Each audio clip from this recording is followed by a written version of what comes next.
Power war ಮಧ್ಯೆ DCM DK Shivakumar ಪದೇ ಪದೇ ತ್ಯಾಗದ ಮಾತುಗಳ ಬಗ್ಗೆ ಮಾತನಾಡ್ತಾ ಇದ್ದಾರೆ. ಈಗಲೂ ಅಷ್ಟೇ ತ್ಯಾಗದ ಮಾತು ವಿಪರೀತ ವೈರಲ್ ಆಗ್ತಾ ಇದೆ. ಅಂದರೆ ಇವರು ಸಿಎಂ ಸಿದ್ದರಾಮಯ್ಯ ಅವರಿಗೆ ಬಿಟ್ಕೊಡಿ ನೀವು ಅಂತ ಹೇಳ್ತಾ ಇರೋದಾ ಅನ್ನೋ ಅರ್ಥದಲ್ಲಿ ಸೋನಿಯಾ ಗಾಂಧಿ ತ್ಯಾಗವನ್ನು ಡಿಸಿಎಂ ಡಿಕೆ ಶಿವಕುಮಾರ್ ನೆನೆದಿದ್ದಾರೆ. ದೇಶಕ್ಕೆ ಗಾಂಧಿ ಕುಟುಂಬದ ದೊಡ್ಡ ಕೊಡುಗೆನೇ ಇದೆ ಅಂತ ಹಾಡಿ ಹೊಗಳಿದ್ರು. ಸೋನಿಯಾ ಗಾಂಧಿ ಅವರಿಗೆ ಪ್ರಧಾನಿ ಆಗೋ ಅವಕಾಶ ಇತ್ತು. UPA ಒಕ್ಕೂಟ ಸೋನಿಯಾ ಗಾಂಧಿ ಅವರಿಗೆ ಪ್ರಧಾನಿ ಸ್ಥಾನವನ್ನು ಕೊಟ್ಟಿತ್ತು. ಆದರೆ ಸೋನಿಯಾ ಗಾಂಧಿ ಒಪ್ಪದೆ ಅಧಿಕಾರ ಮುಖ್ಯ ಅಲ್ಲ ಅಂದ್ಬಿಟ್ರು. ಹೀಗಾಗಿ ಮನಮೋಹನ್ ಸಿಂಗ್ಗೆ ಪ್ರಧಾನಿ ಸ್ಥಾನವನ್ನು ಬಿಟ್ಟು ಕೊಟ್ರು ಅಂತ ಮನಮೋಹನ್ ಸಿಂಗ್ ಪ್ರಧಾನಿಯಾದಂತಹ ಸಂದರ್ಭವನ್ನು ನೆನೆದಿದ್ದಾರೆ. ಈ ವಿಚಾರಗಳನ್ನ ಅವರು ಹೇಳಿದ್ದು ಇಂದಿರಾ ಗಾಂಧಿ ಅವರ ಪುಣ್ಯ ಸ್ಮರಣೆ ಕಾರ್ಯಕ್ರಮದಲ್ಲಿ.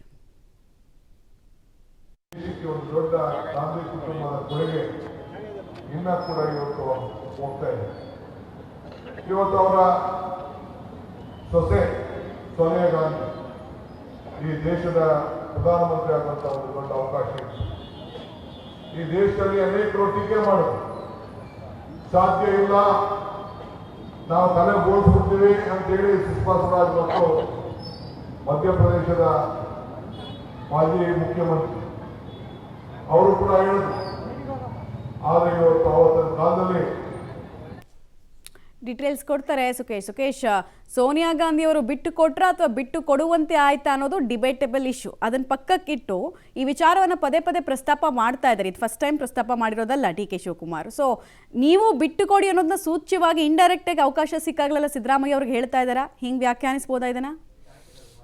ಸಹಜ, ಯಾಕಂದರೆ ಸೋನಿಯಾ ಗಾಂಧಿ ಅವರ ತ್ಯಾಗದ ವಿಚಾರವನ್ನು ಪದೇ ಪದೇ ಮಾತನಾಡ್ತಿರುವಂಥದ್ದು DK ಶಿವಕುಮಾರ್ ಅವರು. ಯಾಕಂದರೆ ಸಾಕಷ್ಟು ವೇದಿಕೆ, ಅದು ಪಕ್ಷದ ವೇದಿಕೆಯಲ್ಲಿರ್ಬೋದು, ಬೇರೆ ಬೇರೆ ಕಡೆಗಳಲ್ಲಿ ಅದನ್ನು ಹೇಳಿದರು. ಹಾಗಾಗಿ ನಿನ್ನೆಯೂ ಕೂಡ ಇಂದಿರಾ ಗಾಂಧಿಯವರ ಒಂದು ಪುತ್ಥಳಿ ಅನಾವರಣ ಕಾರ್ಯಕ್ರಮದಲ್ಲಿ ರಾತ್ರಿ ಮಾತನಾಡಿದರೆ ಸೋನಿಯಾ ಗಾಂಧಿ ಅವರು ಹೇಗೆ ತ್ಯಾಗವನ್ನು ಮಾಡಿದ್ರು ಅನ್ನುವಂಥದ್ದು. ಅಂದರೆ ಪಕ್ಷದಲ್ಲಿ ಈ ರೀತಿ ತ್ಯಾಗ ಮಾಡಿದಂಥ ನಾಯಕರುಗಳಿದ್ದಾರೆ, ಪ್ರಧಾನಿ ಸ್ಥಾನವನ್ನೇ ತ್ಯಾಗ ಮಾಡಿದಂಥವ್ರು ಇದ್ದಾರೆ. ಈ ಎಲ್ಲ ವಿಚಾರಗಳನ್ನು ಪ್ರಸ್ತಾಪಿಸುವಂಥ ಎಲ್ಲೋ ಒಂದು ಕಡೆ ಈಗ ಅಂಥ ಒಂದು ಸಮಯ ಕೂಡ ಬಂದಿದೆ ಅನ್ನುವಂಥ ಪರೋಕ್ಷವಾದಂಥ ಒಂದು ವಿಚಾರವನ್ನು ಪ್ರಸ್ತಾಪಿಸುವ ಒಂದು ಕಾರಣವೂ ಇರಬಹುದು, ಇಲ್ಲ ಅಂತ ಹೇಳಲಿಕ್ಕೆ ಸಾಧ್ಯ ಇಲ್ಲ. ಯಾಕಂದರೆ ಸೋನಿಯಾ ಗಾಂಧಿ ಪ್ರಧಾನಿ ಹುದ್ದೆಯನ್ನೇ ತ್ಯಾಗ ಮಾಡ್ತಾರೆ. 10 ವರ್ಷಗಳ ಅವಕಾಶ ಇತ್ತು, ಅವಾಗಲೂ ಅವ್ರು ತಗೊಳ್ಳಿಲ್ಲ. ಪಕ್ಷಕ್ಕಾಗಿ ಅಥವಾ ತ್ಯಾಗವನ್ನು ಮಾಡಿದವರು ಅನ್ನುವ ಮೂಲಕವಾಗಿ ಈಗಲೂ ಕೂಡ ಅಗತ್ಯ ಇದ್ದಂಥವ್ರು ಆ ತ್ಯಾಗ ಮಾಡಬೇಕಾದಂಥ ಅನಿವಾರ್ಯತೆ ಸೃಷ್ಟಿ ಆಗಬಹುದು ಅನ್ನುವಂಥದ್ದು ಕೂಡ, ಅಥವಾ ತ್ಯಾಗ ಮಾಡಿ ಎನ್ನುವ ಮನವಿಯ ಭಾಗವಾಗಿಯೂ ಕೂಡ ಪರೋಕ್ಷವಾಗಿ ಪ್ರಸ್ತಾಪ ಮಾಡಿರುವ ಸಾಧ್ಯತೆ ಕೂಡ ಇರುತ್ತೆ. ಮಮತಾ, ರೈಟ್. ಧನ್ಯವಾದ ಸುಕೇಶ್ ತಮ್ಮ ಮಾಹಿತಿಗಾಗಿ.